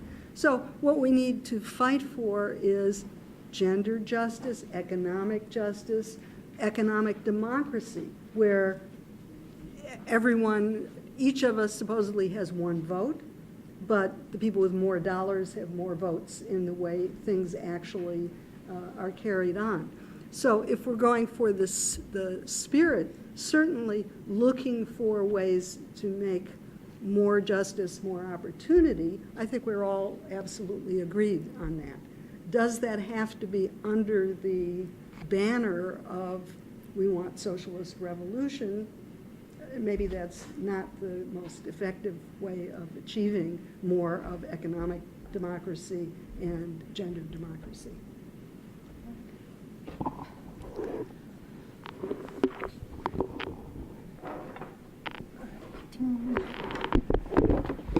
Well, I'm certainly in the camp that believes that we need to abolish capitalism. I think to a certain extent capitalism will do its own job of abolishing itself, as we've seen. All these safety measures. I mean, it's quite clear that left to its own devices, capitalism is quite capable of abolishing itself through just overreaching in all the cases and through the regular crises of capitalism that we have. Some of them are part of the natural cycle, and some of them are helped along by those people who are prominent in capitalism. But as I said, I don't think that that's something that we can, even, as individuals or even as groups, we can't get together and abolish capitalism tomorrow, because it's not going to happen. It's a multifaceted and global institution. So I think that's why I'm saying that I think the tasks for feminism today are to take this broader and more global approach, but also to focus on the lowest paid workers. And that includes both men and women, although women are more affected by that. And I think, to really tie in with something that Yasmin said earlier, if we look at all these, it's been interesting seeing in Europe, where I come from, all these austerity measures that have been put in place to try and improve the economic situation after the banks completely effed things up. Because it seems to me that this is like structural adjustment programs for the West. These are the kinds of structural adjustments that have been made in the developing world and, in the global South for many years. And those kind of structural adjustments, it should be emphasized, affect women more than they affect men.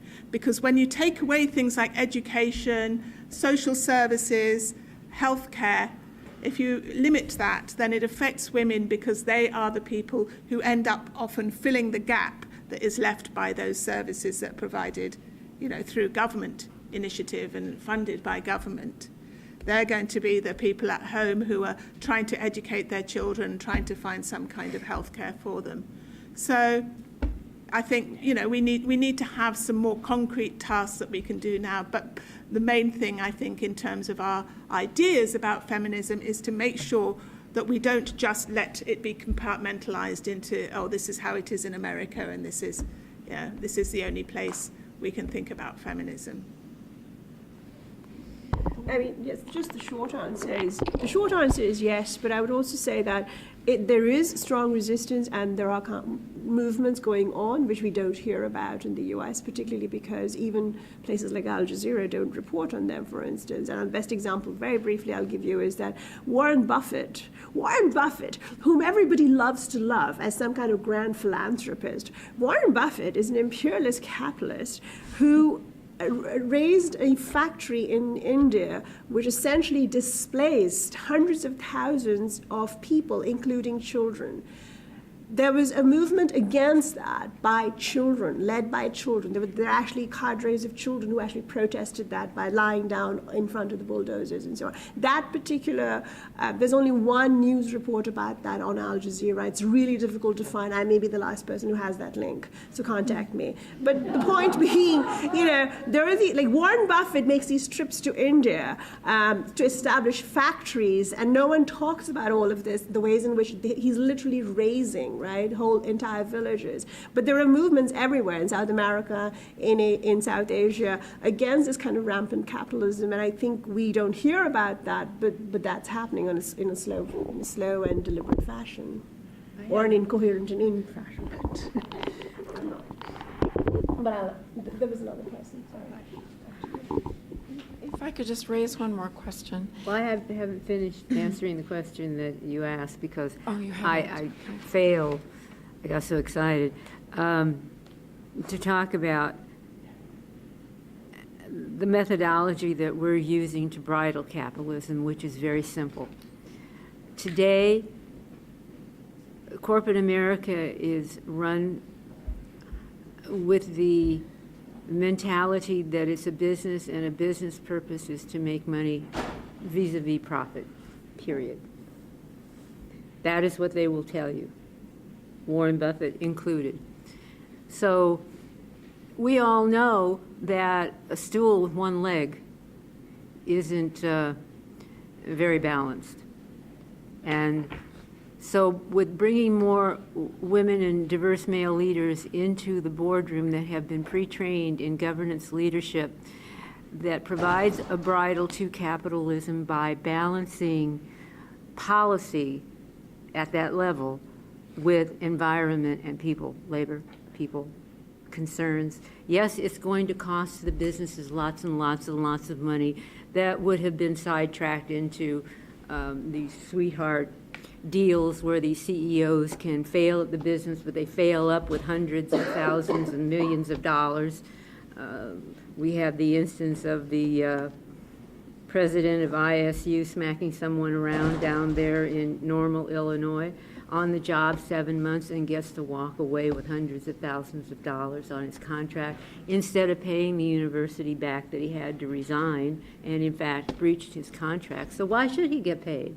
It's this kind of mentality that needs to be fixed, and why I keep bringing companies into the equation, because of the capitalist model and the way that it is running us off a cliff. There's no other way to put it but running it off the cliff. So you either bridle it or you smash it. Well, lots of luck with smashing it and getting rid of it. I think the idea of bridling it so that it works better has a better shot.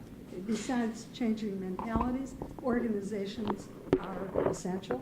So unions, community groups, some religious groups, that is, there needs to be organized progressive action to get corporations to do what you want, to get the public sphere to do what one wants, etc. Well, according to Glamour magazine, the good news is that the number of women who today self-identify, I knew I was going to have to say this today, so I wrote it down and I could just read it to you. According to those, or the Glamour, women today self-identify as feminists is moving up. In fact, polls show 42% of women under 30 call themselves feminists. 42% under the age of 30. It makes my little heart beat so fast. Today, they openly talk about things that we didn't talk about early on, about rape, culture, pay equity, gender discrimination in the workplace, just blatantly. They're talking about it all over the place. And they challenge the conventional standards of beauty and demand child care as a matter of due course. It's out there. It's growing. It's not going away anytime soon. We've got women business owners now that start businesses at a rate 2 times the rate of men. Latinas and black feminist women business owners are ahead of the pack as it relates to starting businesses. The executives who are feminists are demanding corporations provide child care in these companies. I know the word of the street is saying what you said, but the numbers don't pan out in terms of word of mouth. I feel very comfortable with third wave feminists.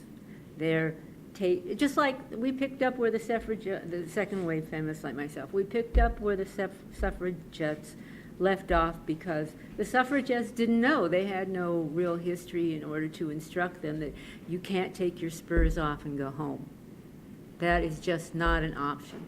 So the second wave feminists came in and we took it to where we could, and now the younger feminists who are much more strident than we were. I mean, for our time, we were thought of as radical, but I don't think America's seen anything yet.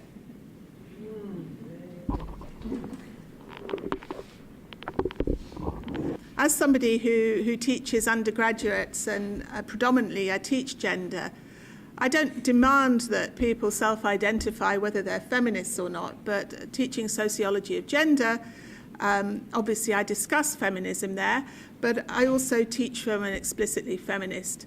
Actually, I don't know if it would be explicitly. I don't often say I'm a feminist and this, but I think people get the message. But what I find is that the young women and men in my class, for the most part, are all about the, gender equality and egalitarianism. And the research has shown that most heterosexual men and women who expect to have a relationship want an egalitarian one, and it's more complicated than that because it's very difficult, as I said, under the present work structures, and there are different fallback positions. But generally, that there's a level of going into that where you can see that, particularly in universities, young women are doing so well in universities that there's a lot of concern now about how poorly young men are doing, and often that's more of a class issue than it is a gender issue. But you can see all this backlash, if you like, of people saying, oh, well,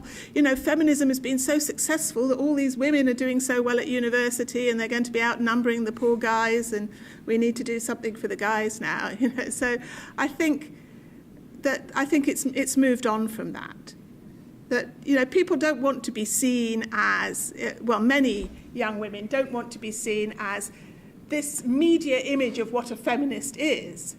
The old-fashioned media image of what a feminist is, like the whole man-hating, the feminazi, whatever, all this is crap stuff, But that was never really feminism anyway. And so it's just, I think that young women and men have an acceptance these days that this is how things should be. And the ideology often butts up against the reality of people's lives, but that's, as I say, I'm a sociologist, that's how things work, isn't it? You measure the difference between what people think or say they think and how they behave. But there's a lot of progress. And the same thing is going with the broadening of the bandwidth as it relates to racial identification, sexual identification. They don't care. My generation cared. I mean, I didn't, but most of the people in my generation didn't, thought I was odd because I didn't self-identify that way. And, a lot of us got ostracized for that, but a lot of us just kept pushing forward. And just one other point, that what you come across again and again, and when we're talking about this sort of homophobia, which was mentioned before, that, for example, in schools, homophobia is used. There's this idea, it's really used to police gender nonconformity, in particularly what's seen as gender nonconformity among boys and men, young men. There's a lot more latitude for what girls and women can be interested in at school without being considered in some way odd or not fitting into that. They can do sports now and they can be successful academically, but for boys, their lives are still, they haven't really gained the kind of gains, as many gains from feminism as they really perhaps should. The idea that their lives can be different and more open. It's been more restricted, I think, in that sense, yeah. Could we perhaps hear all the questions? Because Yeah, that's a good idea, yeah. Yeah. Definitely, yeah. If you want to do 2 questions at a time. I just first wanted to say that I appreciate all of you making these links between different kinds of power dynamics and problems, which I think is kind of a sign of the times right now. I mean, I think that feminism is it's becoming a much more broader term in terms of how people are interpreting it, how young people and even older people, because of the changes in our world, are interpreting it. But I was curious about some of the more concrete examples that are sort of drawing those links, because I feel like philosophically and politically we're making those links. But what are the everyday kind of examples, like in the workplace or in schools, where people are actually have an opportunity to make those links? Like, for example, you brought up feminism and like what I've heard of called trans feminism, which I've been really interested in. And there's a lot of boundaries around like established ideas of what a feminist is, and then changing identities, which we're talking about in terms of biological males identifying as women and identifying with the feminist movement, and biological females allowing for that participation to happen.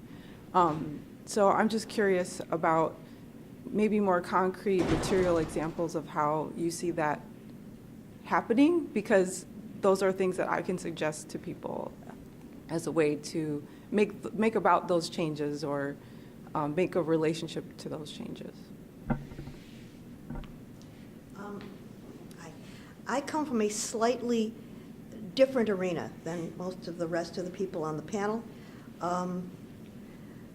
I would like to ask the panel how they think small business growth, and particularly small businesses started and owned and grown by women entrepreneurs, and the growth of entrepreneurship, which is where I come from. I have been an attorney for many, many years. Most of my client base is comprised of businesses that are entrepreneurial businesses, all the way from tiny ones to giant ones, the only thing they have in common is they're owned by only one or two people. I think that the definition of capitalism, and I don't have a background in history and economics, so I don't know whether that's the only definition of capitalism, but it seems to me that everybody is assuming here that the definition of capitalism is a big company with a whole bunch of workers. My definition of capitalism, and to my mind, the most rapidly growing area of capitalism, is the individual who comes from corporate America and opens his or her own business, and I'm talking about women and minorities, which are the two greatest growth areas of the small business world, which is also a world that government seems to be thinking is more and more important in recent years, and even large corporations think is more and more important. So, isn't capitalism also, shouldn't it also encompass this whole other area of business, which I believe is a strong arena for feminism? I know many, many women in business who own their own businesses and are growing those businesses. And way before this whole conversation about the growth of the minimum wage, most of them already pay their workers more than the minimum wage, simply because when women are in charge, which is something that Linda's talking about in the corporate boardroom, in my experience, and this admittedly is anecdotal, when women are in charge, things are done differently. So isn't that something that's happening in business? And I would like to see how the panel feels about how that impacts the issues of feminism. So the next person about to ask a question or make a comment might respond. It's Ann Christopherson of Women and Children First Bookstore. But go ahead. Yeah. No, please. You know, obviously, I agree. We, another woman and I opened our business almost 35 years ago, and I just share the belief that it's, that it's capitalism on a small scale, but it's very operative on that scale minus the exploitation. I mean, you described it exactly. I mean, we've always provided benefits to the extent we possibly could, including health benefits and wages that were certainly well above, again, to the limits of what we could afford. And the amount we paid ourselves was not significantly higher than the amounts we paid to the other women, in this case, who worked in the business. So I tend to agree that the opening entrepreneurship among women and people of color is a very important, foundation for just improving, how people do business. So, it's harder and harder to open a small business these days because when Linda and I opened our business in 1979, we opened it with $15,000. You can't do something like that today. But in today's terms, you can still open with a limited amount of capital and have business strategies to grow it so you can someday make a reasonable living from it. So, I totally agree. And I think remembering that capitalism includes my business, who you'd really have to say really operates as, we're a corporation, but we're as close to a nonprofit as you can get, and still be part of corporate America. So there are degrees of these things, for sure. Let me just also say there are very big women-owned businesses, not Yeah. just little ones. That's right. And those very big businesses, which are very profitable, still do things differently. Again, it's anecdotal, but that's my experience, and I have been in that arena for about 40 years now. I just wanted to point that out and hope that you can expand the concept of what capitalism is. Can I? But did Anne have a question? I'm sorry, because Did I also have a Well, question? this is a, Yeah, but there's still a question on the floor. Okay, well, my question was, thank you very much, panel, all of you, this was very interesting. And the one point I wanted to speak to was the one Yasmin raised about how gender violence is what sort of connects up our movements or various, And that's why as a feminist, we've always been called ourselves a feminist bookstore, but we've always been linked with progressive issues, from the get-go. But one of my primary feminist issues of the moment is what seems to me to be growing violence against women. We've made lots of progress in lots of areas, although God knows, as you've all pointed out, there are enormous steps still to take.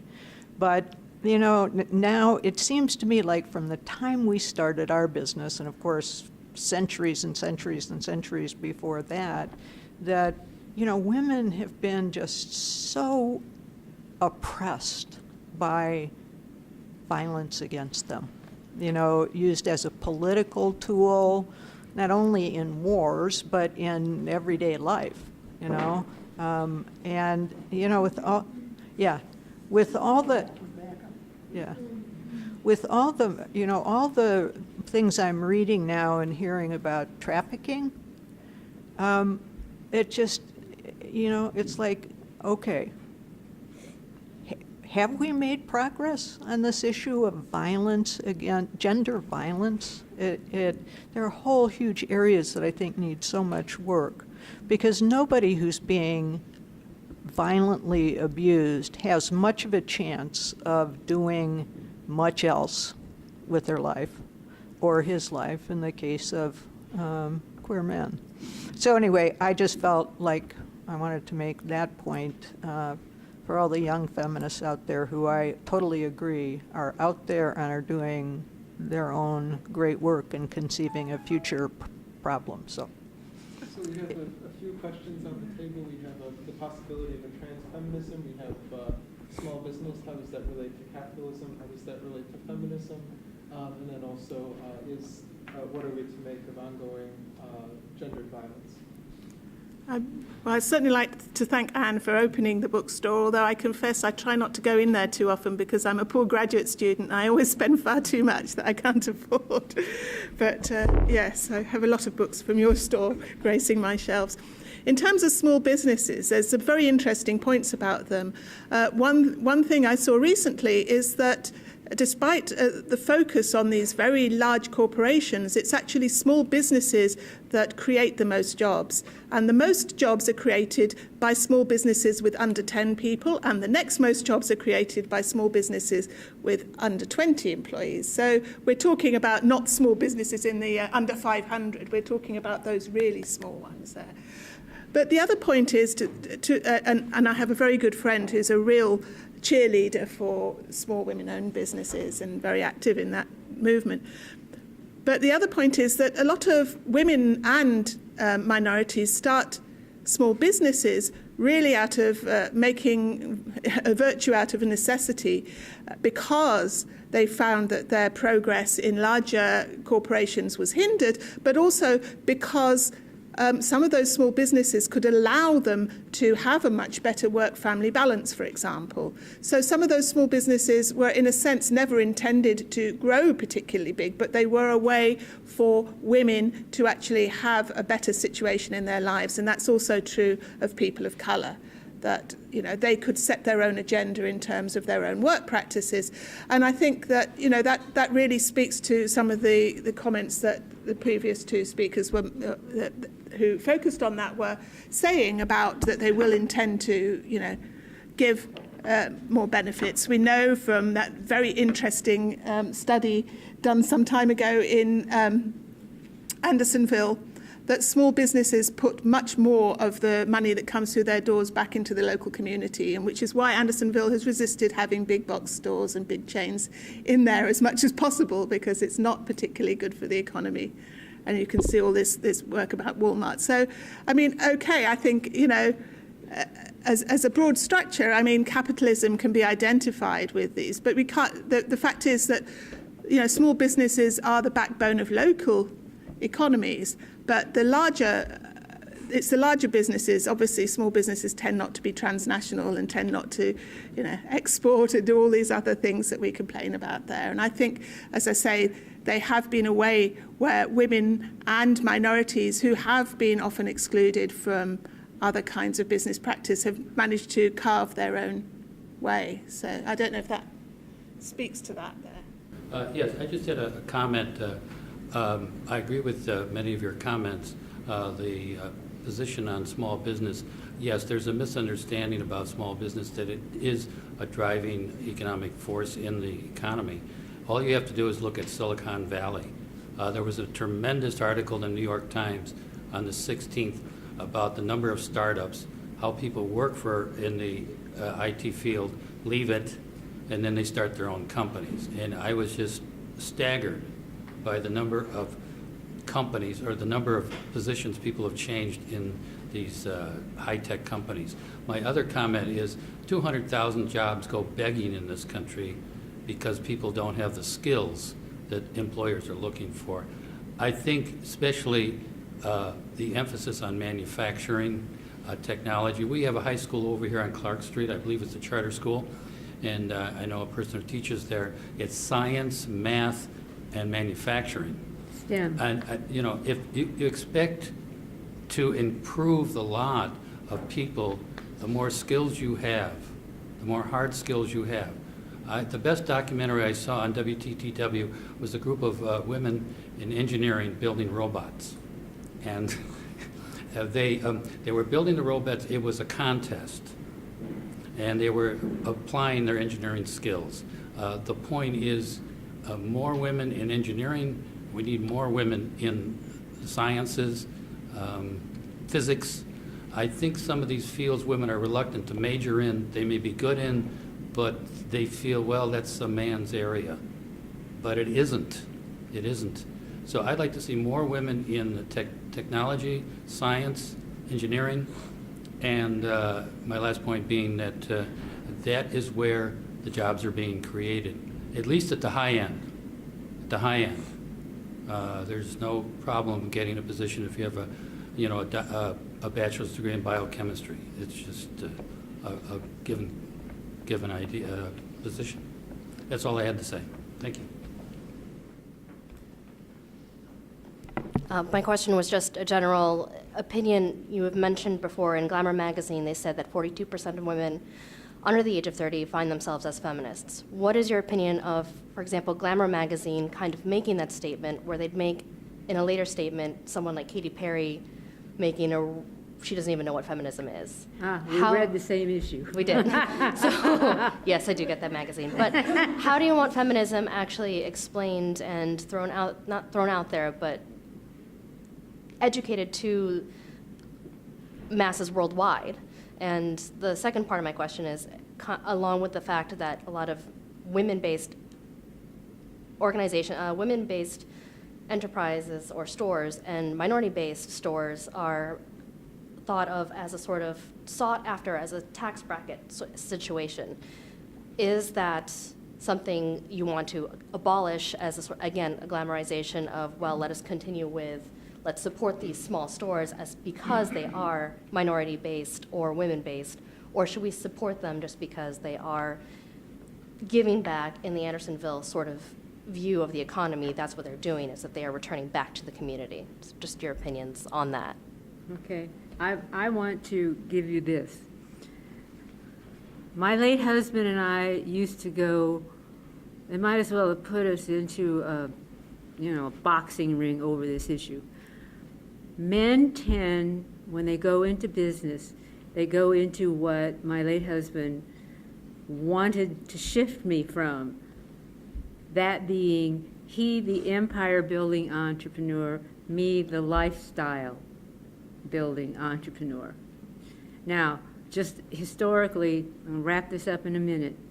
What we have today that we can identify looking back in terms of women rising, I don't care what you call it can call it feminism spelled backward. The point is women rising. Yeah. We all spent a lot of time historically with our meal ticket, the men. In Britain, you were allowed to beat your wife with a rod no thicker than your man's thumb. Women were property. They had nothing. They were totally dependent. And as women continued to rise, and within the confines of a capitalistic system here in the United States of America after World War II. Thank you, Betty. Thank you, Jermaine. Thank you. The eyes opening as we trickled into business. We went into the education system. And what we have collectively under the aegis of feminism is our ability to do what we've always done, and that is to go in and clean up the messes after the little boys and the men. And we are on the verge of renovating the house of capitalism. And we will see more lifestyle entrepreneurial activity on the rise because of the abuses of the empire-building entrepreneurs. And that's my last word on that. I'd like to say, as I showed with that arrow, one can't say everything's getting better, everything's getting worse. One needs to be more particular. Some of the questions raised are related to new technologies. There are new ways that people can spread good things, and there are new ways that people can prey on one another. So there's international trafficking of women, for example. In children, is the abuse of women overall getting worse, or violence against women? I very much doubt it, since it used to be in many places perfectly okay for and accepted for women to get beaten more or less all the time. But the issue, of course, for us is not figuring out if things are getting better or worse, is how to ameliorate the current problems and issues, and that always takes moving from where one is, looking at how the situation is changing, what the new technology, the bad guys are changing. I just saw a TV program about heroin addiction in rural Vermont. All right, didn't used to be there. That's one kind of corporate action illegal, where there are huge networks of people spreading some money to underserved communities, but mostly spreading very bad things. And it's just a question of always trying to be organized, being active, and getting out ahead of where new problems crop up.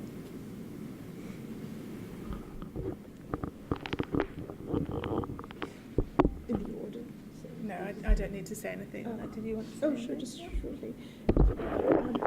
Right, I mean, in terms of what you were asking about, what are the issues right now, I think it's, this all sort of connects to what everyone's been talking about in terms of the workplace and gender and sexuality issues.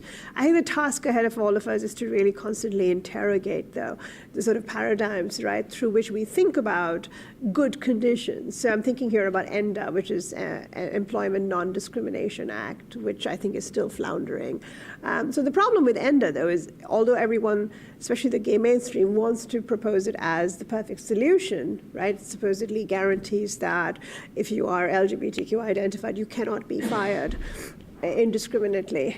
And the number that's always given is, in in the majority of states, in 48 states, it's illegal. It's perfectly legal to fire someone if they're LGBTQ and so on.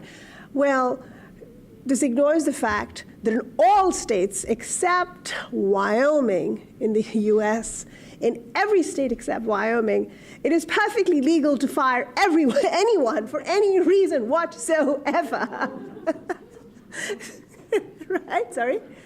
Maybe it's Montana or one of those beautiful mountain states. It is perfectly legal in the United States to fire anyone for any reason whatsoever. But the gays are going around saying, isn't it dreadful? You can be fired for being LGBTQ. So the point is simply that I think, when we think about, right, so I think you're asking a great question, which is like, okay, so what are the issues? What do we look at, right? What do we consider progress? What do we consider what we need, what needs to be remedied? The question always is to consider like what paradigms are being shoved in our faces and what we don't question, perhaps.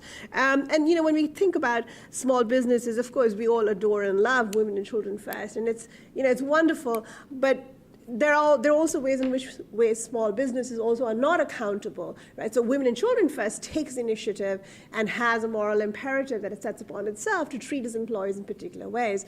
But small businesses are also immune to certain kinds of regulations, and that can be a problem. Andersonville, when I moved here, was a tricky place to walk down. If you went into certain stores, the owners made it really clear to you that you were not welcome, right? So those are ways in which small businesses are actually not accountable in a way that, say, a Target might be. So I just don't want us to idealize things too much. And again, I think what Judith said about, like, what are the contingencies, right, of the present situation, those are what we have to consider. And yeah, I mean, and when it comes to trafficking as well, I think we want to be cautious. Like you said, is the issue that the violence is increasing, or is it that it's being reported to us in different ways? Trafficking is really complicated, and I'm glad it was raised. We could have a whole panel on sex trafficking, because those numbers are actually, here's what's happening with sex trafficking. And again, this points to the ways in which women, right, are gendered in particular ways that make them sort of much more vulnerable to the state. If you are a woman who was caught, for instance, engaging in sex trade of any sort, and if you're an immigrant who's not documented, your only recourse with the state is to testify that you were trafficked by someone into the country. You have to turn in the person who may have actually helped you, right, who may not have abused you, but you have to turn in the people who actually helped you get into the country and gave you housing and shelter, for instance. You have to testify that they trafficked you and abused you if you want any kind of recourse from the state. Only then will you get asylum. If you don't do that, you get deported right back. So that's how they inflate those numbers as well, which is how they tell you, tens of thousands of women have been sex trafficked in, when the fact is they've actually been coerced into confessions of all sorts. So those are just the complications, I think, which we have to consider when we think about gender, the workplace, what counts as work. Why does sex work still not count? Why is sex work still not counted as work? If you want to migrate to Australia, for instance, and you're a sex worker, you're simply not allowed. Right there. Sex workers are not allowed to migrate freely, even though they're often, taken into countries for other reasons. But that's. Thank you all for coming. If you'd like to speak with our panelists further, feel free to approach the panel. You all can stay until 5 o'clock if you'd like when we close. Please join me in a warm round of applause for our panelists.